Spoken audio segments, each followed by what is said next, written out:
Welcome to Testimony Mountain. It's such a delight to be here with you all and just encourage you to spread the word, to like, subscribe, share this with friends that you know will be blessed. And so it's my delight to be here with Pamela Tidmore. She is a dear friend of mine, and she has her own ministry as well as she collaborates with us on transformation. She's one of the facilitators, and the piece of the puzzle that she brings to transformations is just above and beyond. And she has been such an integral part of my own healing, of walking this out, of seeing the journey not as this horrible thing, but a beautiful journey with what we call affectionately the family, Father, Son, and Holy Spirit. And so it's such a delight, Pamela, to finally have you on. Yes, we've been trying to do this for 6 months, I think. Yep. And just want to encourage you to just, however the family leads you, to share your testimony with us today. Sure, yes, just an honor, my friend, to be in a new format with you and to be able to reach a new group of people that are just, seeking. That's what we all are, and, if I can start at the beginning, I was, an agnostic and did not, believe in God, at all. And I was very ingrained in the world system and seeking. I remember laying on my driveway looking up at the stars going, there's got to be more to life than this, than the American dream, than the big, you know, false self construct that I spent an enormous amount of time creating, to fit in with the world. But I knew inherently there was something more. And I think that's what every human being alive out there knows. There's something more than what meets the naked eye, and we feel it because it's almost like a homing beacon inside of us that's drawing us to the more. And I got drawn really kind of into New Age. My mom was very much into New Age, and then did the whole psychiatrist, psychologist, psychic route, to try to find some answers actually for my husband. That was my husband at the time. He's now my husband, I affectionately call him. But just seeking for answers. And just as a fluke, a friend of mine that I had seen had a very visible transformation occurring as she entered into the Jesus movement at the time. I think charismatic movement was really big, and this was in the mid 90s. And I was in my mid 30s when all this kind of started falling apart in the natural realm, which put me on this seeking mission to help my husband. So I was a very good codependent enabler, which is how I met God. So never want to look at those beginnings and criticize or question them. So anyway, I made a decision to lean into God, Jesus. I really honestly approached it as I've tried everything else. Why not just try this? And I did, and didn't really see anything shift immediately, but did start going to a Christian church and started seeing some things that were very borderline disturbing in my very controlled atmosphere that I had created. Um, and anyway, ended up having an encounter with God face to face, and ended up meeting unconditional love, and it pierced my darkness, my walls. I was essentially dead inside. Possibly would be a good way to describe that. But this love pierced that and got my attention. So that was kind of like my beginning point. And then I did go into the charismatic movement, and I got very confused with a lot of things, but I kept feeling that tug to come home. And that's really, I guess, the message that I carry is that message of home. I love And it. so I began studying out the mystics. God kind of put those in front of me, had beautiful encounters with God, face to face encounters. Initially, would just connect. to God in this very primal, hey, are you there? And God would meet me in that space and literally put me out cold because I had such a tendency to fight that with my mind. And little by little, they just began a transformation from the inside out. Um, I do want to talk a little bit about this false self construct because this was the greatest barrier to me fully being able to receive God or be able to trust in a God that was good because I didn't have that foundation from my own family. So I didn't know how to trust authority. I didn't know how to, for me, authority was controlling. And so I've been there, done that, and had no intention of entering into a relationship with a God that was going to control me. Yeah. So this journey with the family has been a 20, gosh, is it 20? I can't even, 25, maybe going on 30 years now, mid 30s, yeah, 25 years, journey of learning how to be loved. And if you can sum it all up into just one um, critical juncture is learning how to open my heart to receive a love without condition because all the love that I had ever known was conditional. So I didn't even know how to receive that. I almost had to sabotage it, to, I know that sounds crazy, but to feel safe in it. Yeah. I didn't know what unconditional love was, and I never knew safety or security. And so, really being able to speak to people out there that, have survived childhood traumas and wounds and deep-seated lies that got in at a very early age. Um, there is a God of absolute love Yes.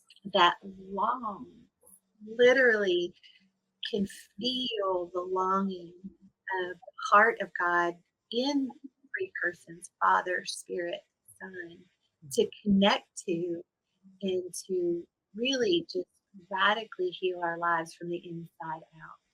And there's those two components, one of permission, which I did not know how to give.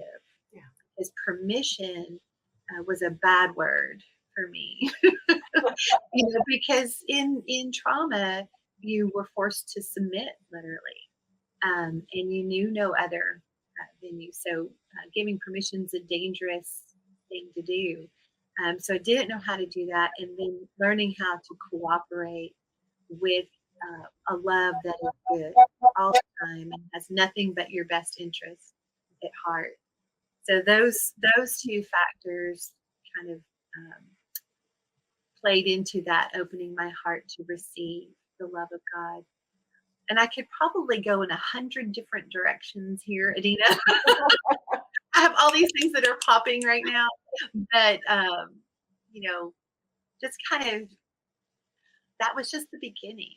And I think sometimes I know for myself with the charismatic movement, it was a very instant healing, instant change. Everything was very instantaneous, and that was not the experience that I was having. I was enjoying engaging the presence of God, but that change for me was something that was uh, relational. And because my woundings cut me off relationally, you know, that's really where I had to camp with God for so long. Mhm. And how did that affect your marriage, family, your son? Yeah. I'd love to hear that. Yes. Well, I, of course, having been raised in dysfunction, I married what was just more of my marriage was dysfunctional. A lot of times people say, we just marry what's familiar. Mhm. And that's really what I did. My wounding met his wounding, and we had two very immature parts of us that were married.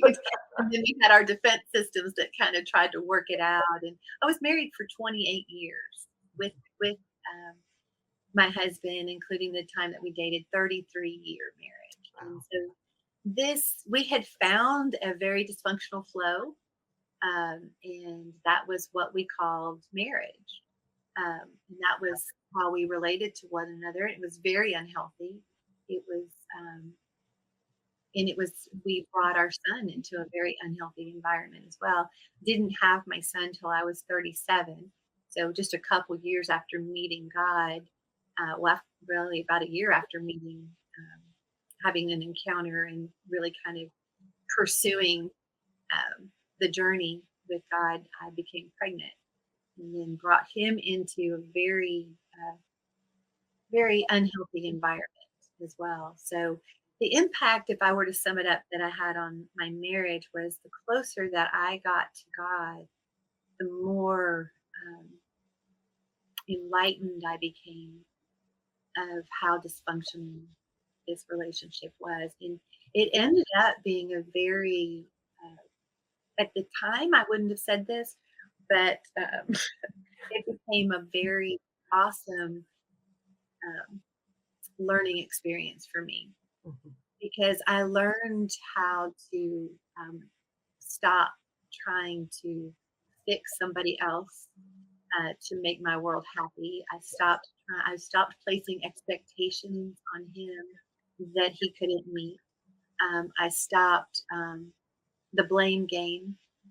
And, in Christian circles, sometimes, we get that prophetic word, and the next thing you know, we end up disappointed with God because things are not changing and things are not happening. Yeah. And so this really became, I actually call my husband a professor because he actually taught me, how to get my eyes off of that and let the family of God heal me from the inside out. And he, of course, was trigger points for the enormous amount of uh, roots of dysfunction in my own life that needed to be healed. So, he would trigger things, and as a trigger came up, rather than going to old patterns, I learned how to yield here Mhm. and learned how to be honest with this incredible family of God within me, Christ in me, Mhm. fullness of the Godhead in me, the kingdom in me. And so I just started learning how to come to this vantage point. It was beautiful because all of these um, traumas and rooted things that were in my life, my husband built upon the house that was built in my early childhood. So, he wasn't the cause of everything, but he built upon the house. So when something would happen, I would trigger, the root was typically deeper. Mhm. And so that gave the opportunity with my permission and cooperation. All right, family, wow, that was a mess. I behaved like literally a little 3-year-old throwing a tantrum. So now show me what's the root of that? Let me look at myself. Let me get my eyes off of somebody else and look at my own self. And that led me to a beautiful, still in that journey of healing from the inside out. But wow, being able to recognize that a trigger point is just some place where you don't feel safe in the inner realm, where a little piece of your heart got broken and wounded and walled off, and you created some type of defense system to keep it safe. So, if that trigger point was aggressive, or if I was retreating, it was still a trigger point, and I could go and say, okay, family of God, what is that protecting? You know, and then of course it impacted my life with my son tremendously. He is I'm getting my PhD with him. Really, seriously, because of his level of trauma that was that he's walked through, and just for your viewing audience that I haven't met before or Mhm. don't know me through your transformations class or otherwise. My son was diagnosed with autism at the age of 2.5, and he was um, completely withdrawn. He had no receptive language. He had no expressive language, and pretty much was he had no future, really, according to the world standards. So, you know, um, this impossible um, diagnosis now attached to this child that I'm, uh, you know, in love with. I had learning how to receive the love of God, and now I'm seeing what, gosh, what a love relationship really looks like. And sometimes it takes having children, to be able to recognize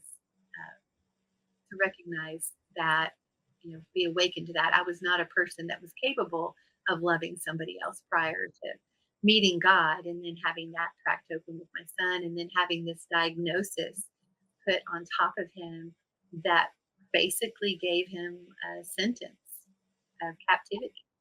Uh, yeah. And so the crumble started to happen. All the world systems began to collapse. The medical system didn't have the answers. The education system didn't have the answers. The government didn't have the answers. And then I found out the charismatic movement didn't have the answers either. And just kept feeling the heart of God saying, come home, you know, Pamela, come home, and bring your son, you know, and and so yeah, I turned to that space, and sadly, I say this sadly because I know we don't have to go down that far, but I went out of desperation because there were no answers, for my son. And my marriage was not in a stable place. That was not a support system for me. My family was not my earthly family was not a support system for me. I just felt everybody kind of pulled out in a way, and it was.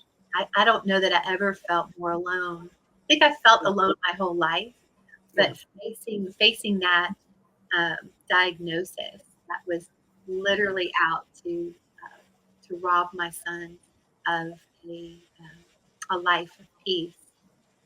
I said, all right, God, you know, you and me, and we're going to see him through this. And that's where it really began. I guess that's the rubber meets the road part for me. Um, I started learning how to get out of this that had no answers and lean into this right here. I had to walk a journey of my own healing before I could even dream of helping my son. So, so it was a lot of connection time for me, a lot of just being real, being honest with God, crying out to God, um, and uh, feeling God.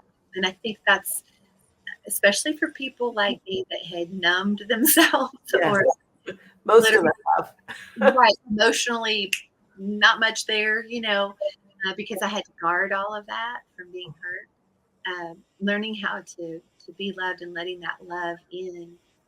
Um, Once again, took took a was a journey of intention, and and sometimes I sit back and I wonder uh, if it had not been for my son, would I have walked that journey? Because um, my love for him superseded my love for myself, which is another part we could talk about.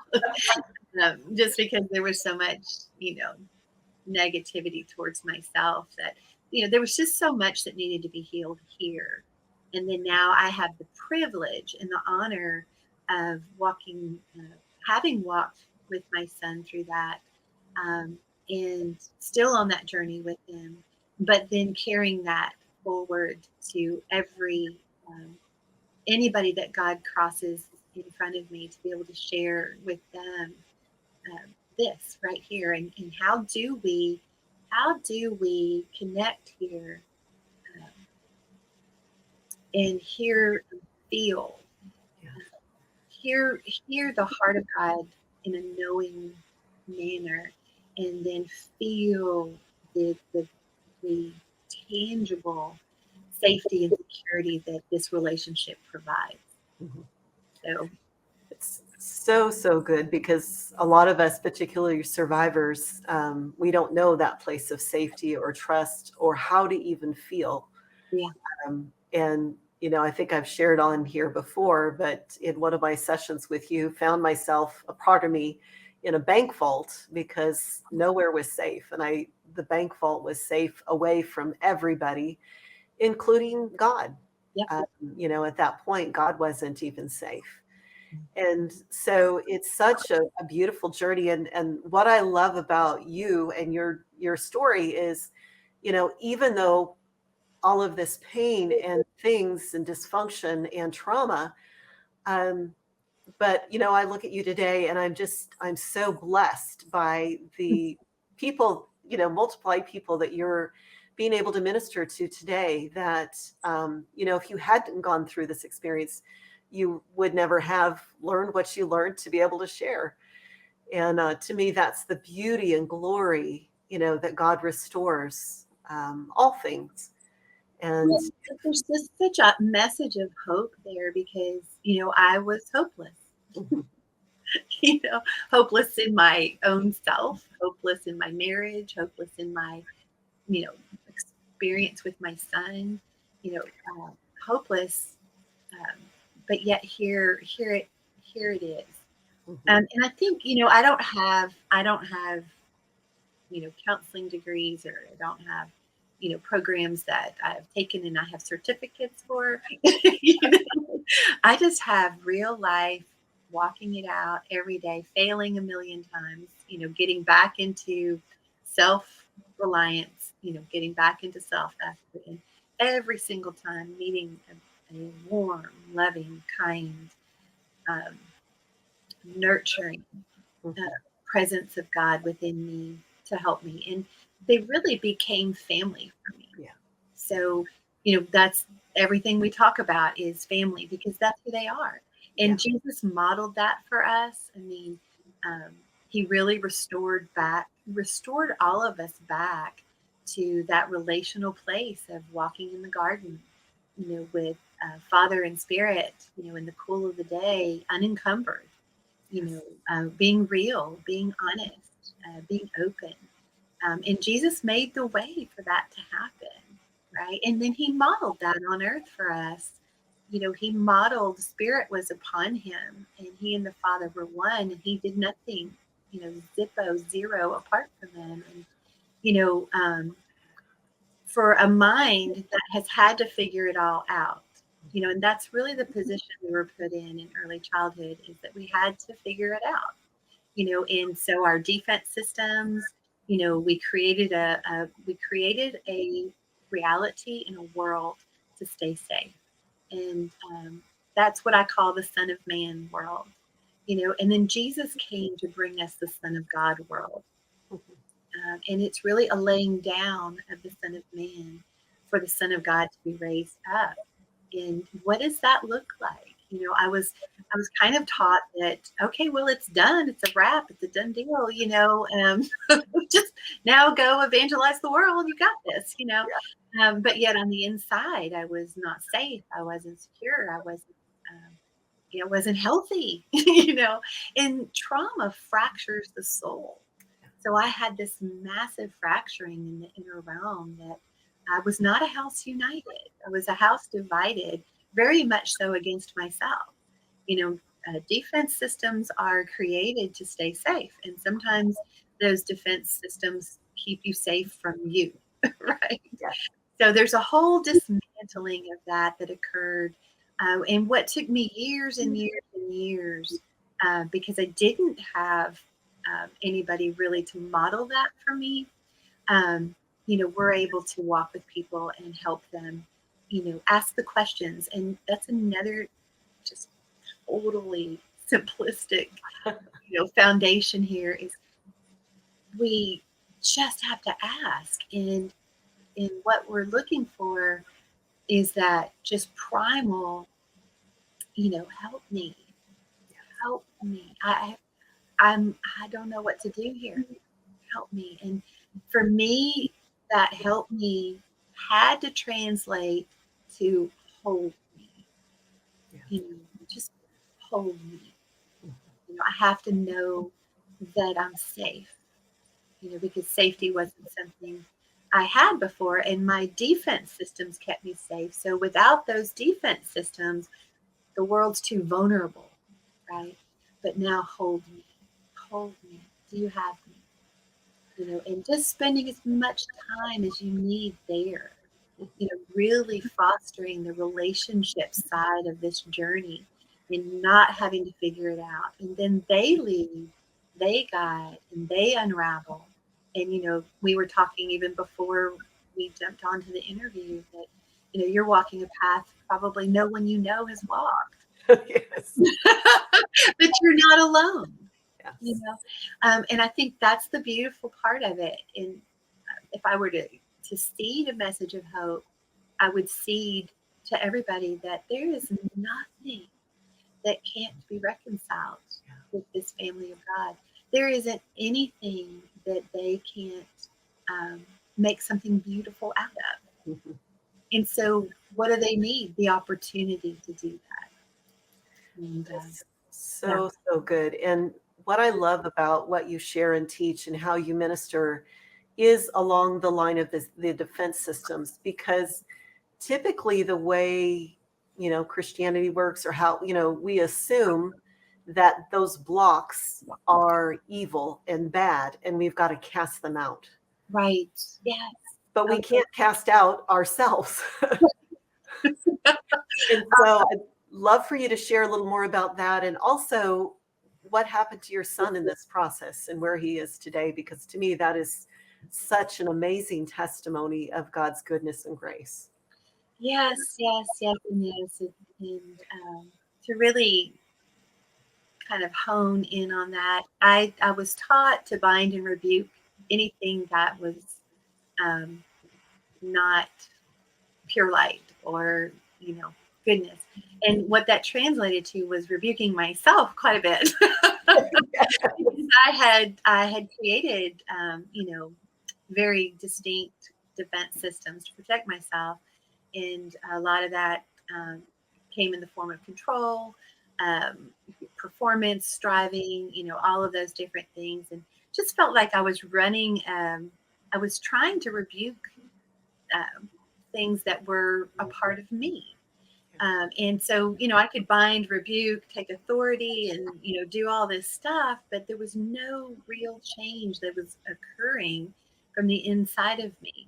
And so God took me to a place of learning how to love those parts of me that were not lovable.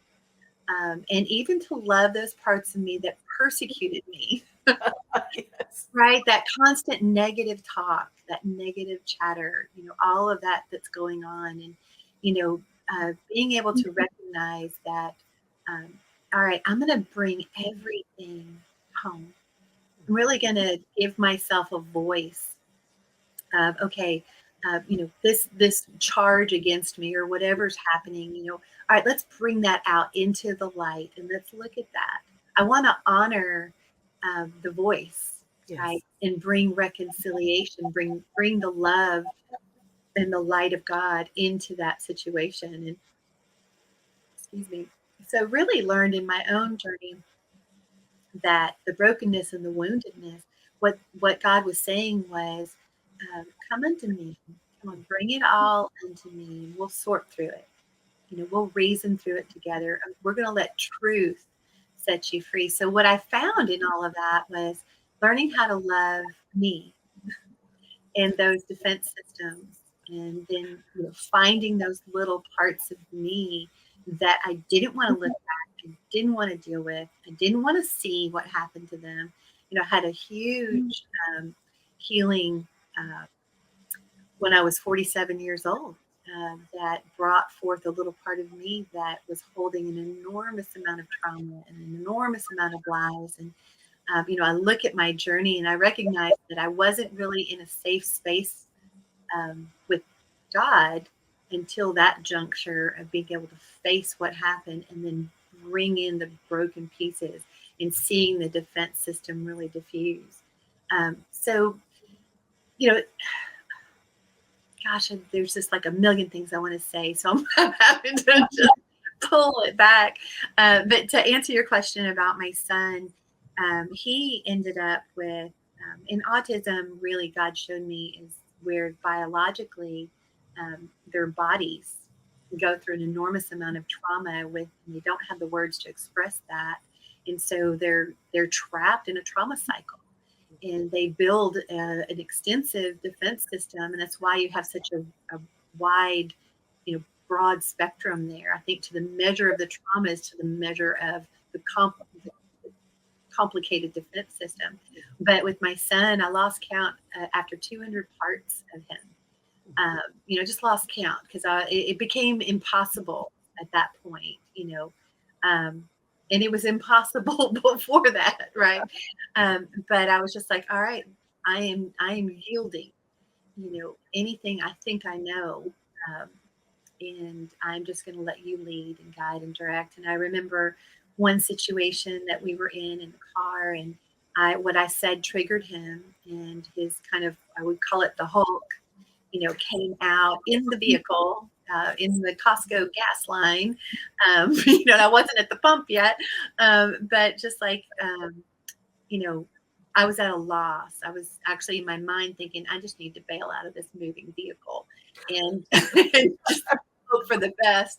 But I just at that moment yielded into the heart of God, and I just said, help me, you know.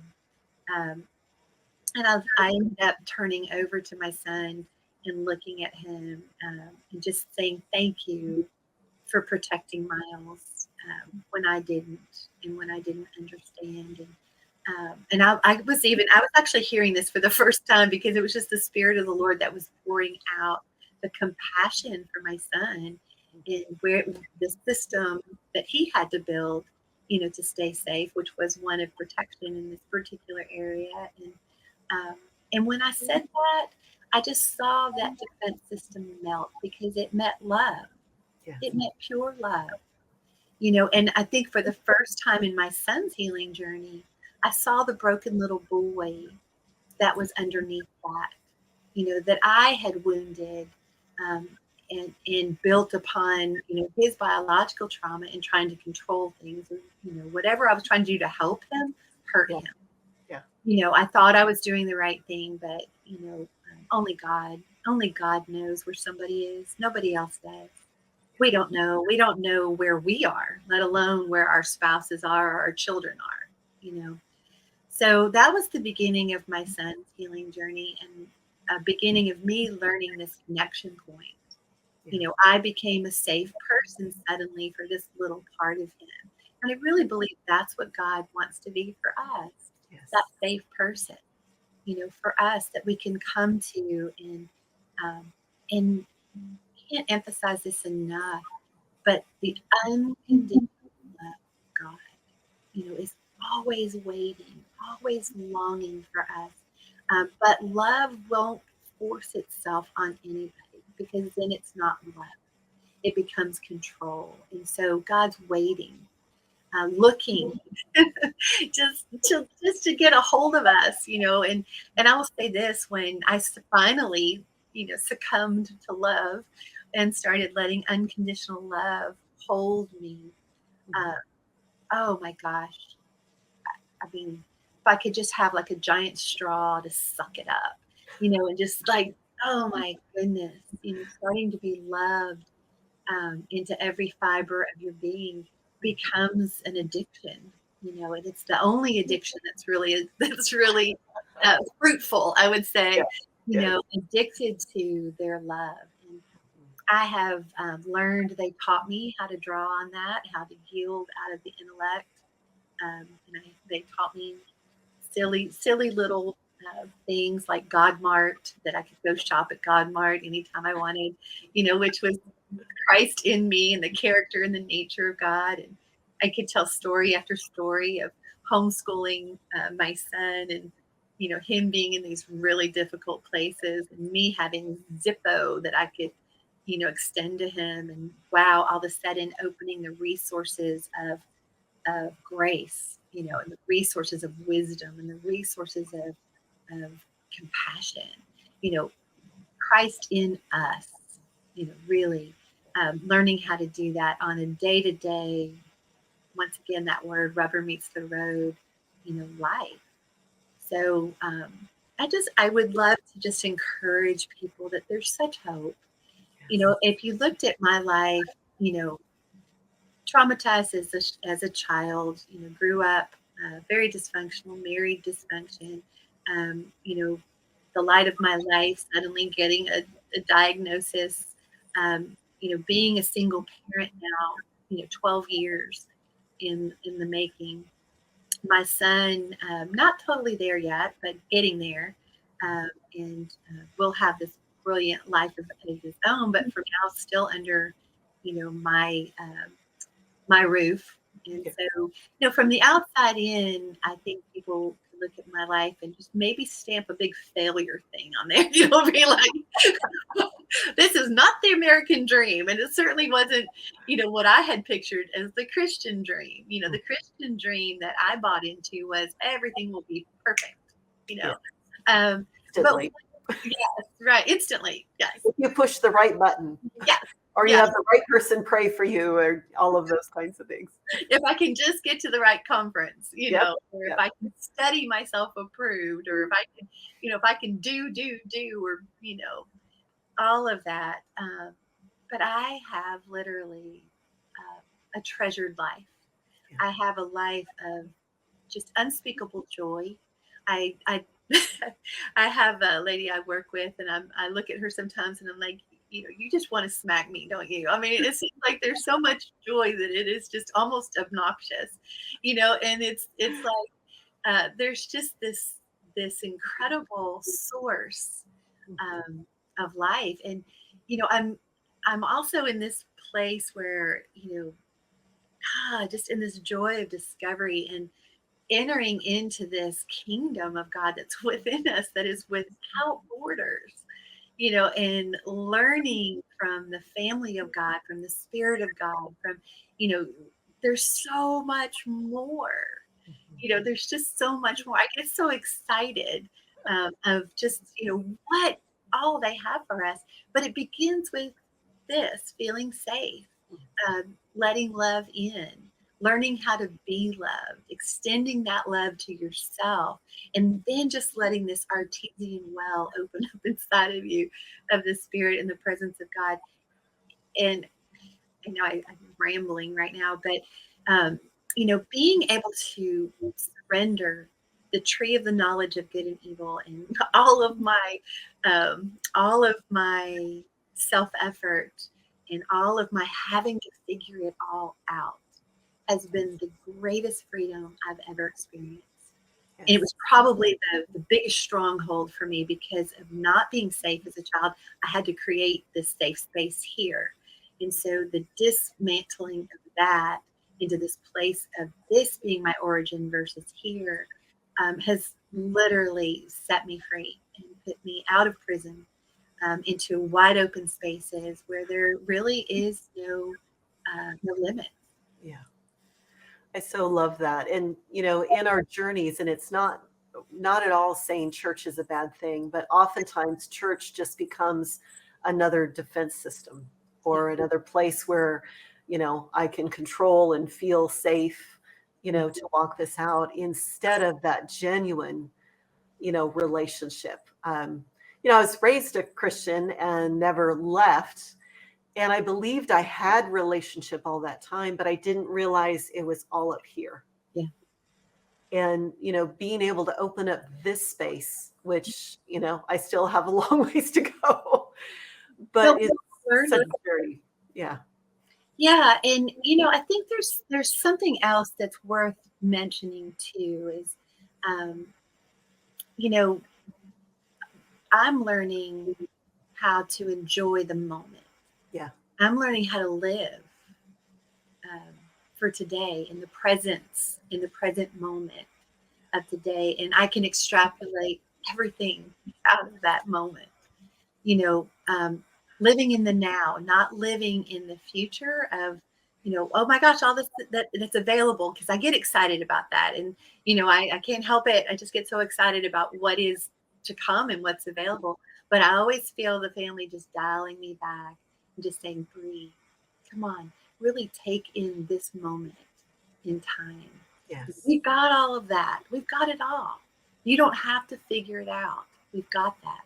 And so it was really learning how to take it back down to just breathing and realizing when they're at work, and that's another thing we could go into, maybe we can go into another time, but really learning how to let go of something and keep it in their care, and then just doing check-ins of anything you need me to do there, anything I can do to help you, because their timeline is so methodical and it takes in the big broader picture.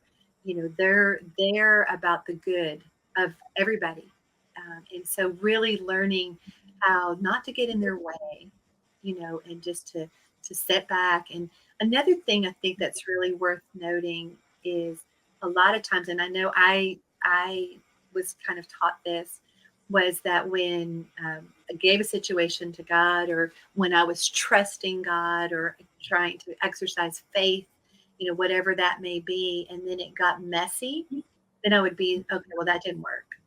I need to, something's wrong with me, something's wrong with God, or I need to help God, or I need to get in the middle of that because it's not coming out, the way I planned. And they really taught me, and this was such an important lesson, especially with my son, that as they bring forth that living word and we begin to fellowship with the seed of possibility and potential inside of that word that came from um, communion, that came from relationship, not from something I cherry picked out of here or over here or from somebody else, but came from the heart of God, then as I fellowship with that word, and that becomes alive in me, it's beginning to seed, it's beginning to take root, then anything in opposition to that word is going to surface.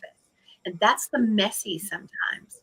We actually have a member of our community that says it's sloppy, messy freedom, and so we've begun to embrace the messy, going, whoa, I had no idea that's what's blocking that, that word from fully coming forth. And if you can think of it as is in terms of soil, it would almost be like the rock that's preventing the seed from sprouting up underneath it. And so what do we want to do? Just cooperate with the removal of that, and not get hard on ourselves, not get upset, not, roll back into I'm not safe, but to be able to stand firm, to really be able to say, whoa, okay, God, I'm going to give you permission to get into that mess and clear that out.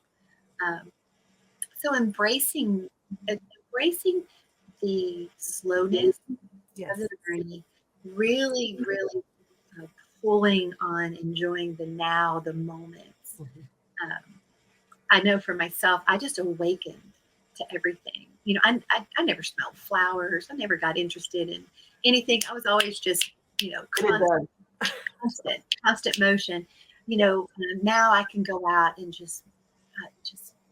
I can just wake up and enjoy a molecule of oxygen. I mean, it doesn't take much anymore to really send me into this place of just, you know, pure enjoyment with the Spirit of God within me. That is so, so very good. And you know, I think this is one of the areas where our relational difficulties come from, is those triggers and those defense systems and our wounded parts.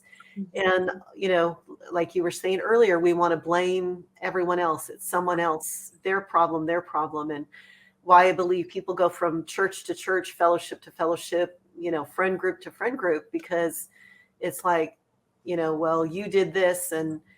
But when we can stop in that moment and ask the family, I want to see this situation through your eyes. What does it look like to you? What does that person look like to you? And being able to see, oh, that is their stuff. Yeah. Oh, and this is my stuff. Yeah. And being able to have compassion for them, have compassion for ourselves. And the only person we can control is us. Yeah. And Amen. so just being right there with the Well, family. and not only that, Adina, that's step one. Is being able to find that place of safety and security. Okay, I'm still safe. Hold on, God, you got me. Was that about me? Do I have to receive that? I mean, all of that stuff when something's bubbling up to rob you of your piece or whatever that is, being able to say, okay, wait a second, hold on, something bigger's going on here. That's their defense system. Oh gosh, they don't feel safe.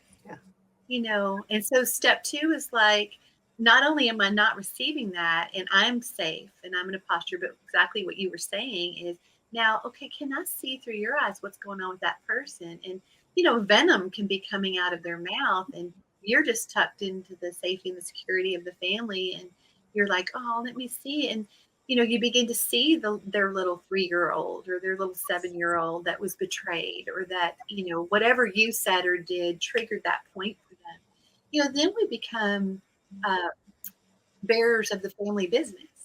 We begin to be able to look at that person and say, hey, I can see you're hurting. Is there anything I can I can do for you? Is there, and do you need any help? And what we're learning to do is learning to yield to the heart of God and just saying, is there anything you want me to say or do here? That's what Jesus did. Yeah. And we have to recognize sometimes Jesus just went on by people, and there's times that's, God's at work and doesn't want us in the middle of it, right? That's my cue, I'll be like, a lot of times I love them. They'll be like, just put a little zip on my mouth, be like, we've got it, we're good. We don't need your help in this. But we become reconcilers. We just learned the family business of reconciliation, and I love this too, in the sense that it doesn't stop just with people that are, in our physical presence. We can become reconcilers. Uh, like I said earlier, Jesus knew no boundary of time nor space, and neither do we. So Yes. we can really, really, really be bearers of light, and especially for those that we carry in our heart. We can unleash the atmosphere of heaven as God leads and God guides and God directs over them. And the more, um, what's the right word? There's such a model here of relationship, and then it comes out into responsibility.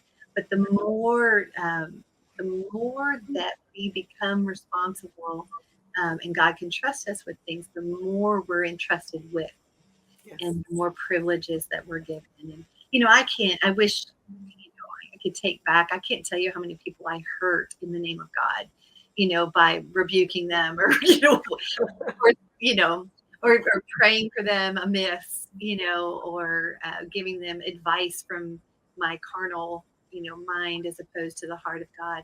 I don't want that anymore. I want to help people get home and let the masters, these beautiful parentals of Father and Holy Spirit raise their children up uh, into who they created them to be, uniquely into who they created them to be. And that to me is such the joy, of having done a lot of ministry most of my life. Like you said, how many times was I just operating out of here and, did things amiss? But there's so much freedom now, in working with people because I don't have to figure it out. I don't have to have degrees or all kinds of knowledge. If the family has us get those degrees, that's fine.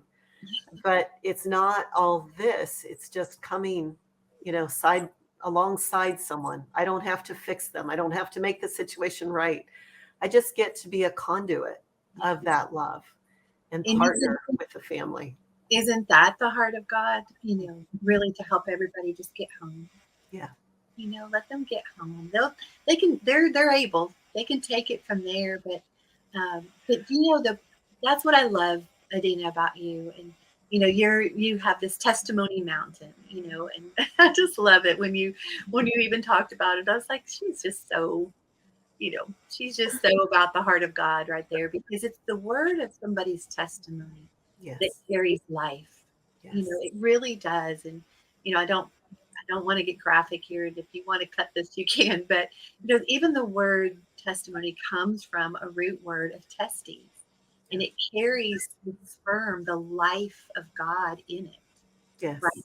When it's a testimony from an experience and an encounter with the living God, it carries life with it.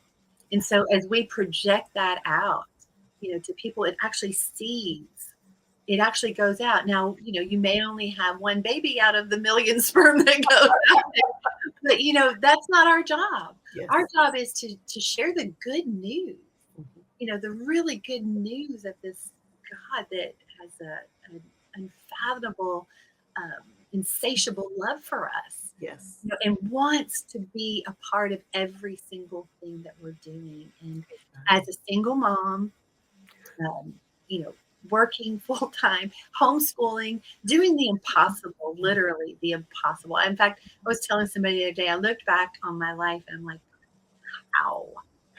And the only answer is here, because Yes. they want to be a part of every single aspect of our lives. They want to take care of us, and that's just, we're getting out of that, deity God that's up there somewhere, in the cosmos, to being Abba, Father, Right here. being, Holy Spirit, which is nurture, Mm. comforter, teacher, and Jesus is that companion that is in us. I mean, the greatest gift of mankind, that Jesus gave us, and so we want to be able to, how do we open that gift, and how do we live and move and have our being from this dimension of the kingdom that's within us. Yes. That's what they want to teach us. It's so, so, so good. And, again, being a Christian all my life, thinking I had it all together. Back then, because I had it all figured out, I thought I didn't really need the family. I didn't need Jesus. And, I understood the cross as a concept, but it wasn't rooted here. And, Yes. the last couple of years of walking out my own journey in this, and discovering, you know, that little bit of unconditional love that I'm able to receive and want to receive more and more and more. It is like my journal time is like, please help me, family. Please help me. And sometimes it feels so weird Yes. because I've been so, my defense systems were the good girl, the strong girl, and I'm going to make it happen. I'm going to keep safe. I'm going to save myself and save everyone else I can. I wasn't conscious of that, but that's how my inner realm worked. And being able to come to that point of, wow, I don't have to carry that huge burden. That is good news.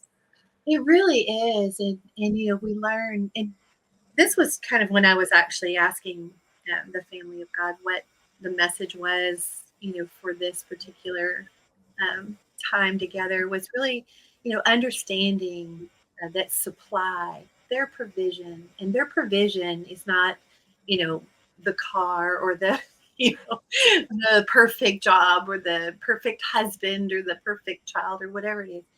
The true treasure of the kingdom is the character and nature of God that's within you, that is without limitation. Um, but recognizing that we have to place a demand on that, and because of this, and really been programmed even by our school systems and everything else to be independent, Yes. then how do we become dependent on God? And I was faced with impossible situations, and I learned. And I remember the first time I did it, like I'm just like God, I can't. And I remember my intellect kind of going like, "What? Of course you can." And it was almost offensive to my intellect. The simplicity of asking for help Mhm. from a living God, was offensive. And I remember God even telling me one time, my simplicity offends your intellect. And I'm like, yeah, it does. But then I have to make a choice. What is it that I'm going to choose? And that's another thing we could talk about forever too, is that learning how to just say, hey, all right, I could go in my own strength and I could probably make something good. The Yeah. fruit's going to last probably less than 24 hours, if that. Um, but it's not going to be eternal, and it's not going to be from you. And so I'm choosing you. And I remember waking up in the morning thinking, I don't even want to be in my life. I don't like my life. I was just like, no, you know. And I would just say, okay, I can't do this today. I can't do it. But you can. And so I'm going to yield to you, and I'm going to let you come alive in me. and these are your hands. This is your feet. It's your bladder that's getting ready to go to the bathroom. It's like, it's just, I'm just going to yield it to you.